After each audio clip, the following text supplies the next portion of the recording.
Kalau kita menghitung nilai proteinnya, kemampuan diserap dan segala macam, memang protein hewani masuk kategori yang tinggi. Ya. Tapi bukan berarti bahwa kita sebagai manusia membutuhkan itu sepenuhnya. Tidak. Karena ternyata dengan diet nabati pun bisa mendapatkan nilai yang sama, bahkan dengan jumlah yang lebih sedikit dan efek samping yang minimal.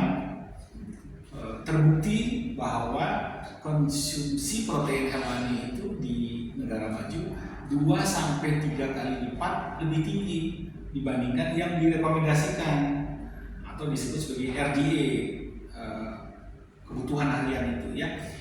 Nah, ini yang perlu dikhawatirkan, ternyata efek sampingnya banyak yang disebut sebagai PRL, potensial renal acid load. Nah, ini yang mempengaruhi berkaitan dengan berbagai macam faktor penyakit di kemudian hari ketika dewasa. Nah, jadi selalu ada sisi untung dan lebih itu seperti apa. Dan kalau bagi saya, kenapa memilih protein nabati? Itu aman, risikonya rendah, kemudian mudah didapat, murah, gitu, dengan efek samping minimal tadi seperti saya bilang ya, gitu. Jadi ini layak jadi bahan pertimbangan bagi teman-teman yang masih ada memuja-muja protein hewani. Nah, cuman syaratnya untuk nabati adalah itu harus beragam, kemudian sekali makan kalau bisa lebih dari sama dengan ada 2 macam, misalnya ada kacang-kacangan dan ada jagung, ada sedikit proteinnya, kemudian ada kacang-kacang, udah nanti dicampur lagi misalnya kacang kedelai dengan apa, campur-campur begitu. Jadi setiap hari berbeda-beda, kecukupannya ya pasti cukup, nggak usah khawatir dengan itu. Begitu kira-kira. Ini menarik, saya ini baru tahu kalau ternyata protein itu juga ada efek sampingnya. Iya, ada disebut potensial renal acid load. Itu ada, mungkin kapan-kapan saya bisa share ya bahayanya itu apa sampai jangka panjang. Jadi ini misalnya ya, kebanyakan kan orang protein hewani mereka banyak makan ayam, banyak makan daging sapi, itu kan mengandung protein hewaninya tinggi. Ya. Ternyata kok efek sampingnya juga besar.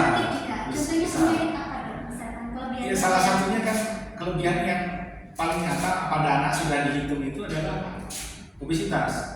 Sudah jelas itu nomor 1 sudah itu. Kalau udah obesitas bisa gabung mana?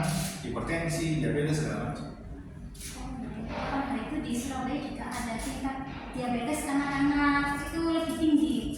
Iya, bukan lebih tinggi, lebih banyak dikenali sekarang karena orang lebih sadar. Dan itu masih banyak lagi ceritanya bagaimana risiko-risiko meningkatkan terjadi diabetes itu ada pada protein hewani. Berarti agak mengkhawatirkan juga ini ya teman-teman.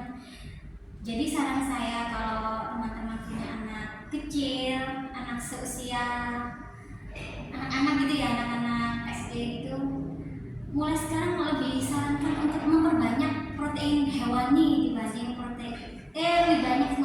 lebih banyak ke protein nabati dibandingkan ke protein hewani. Supaya apa? Supaya anaknya lebih sehat dan nanti kedepannya tidak sampai terjadi penyakit-penyakit yang diakibatkan karena kelebihan dari protein hewani tadi. Itu saran saya.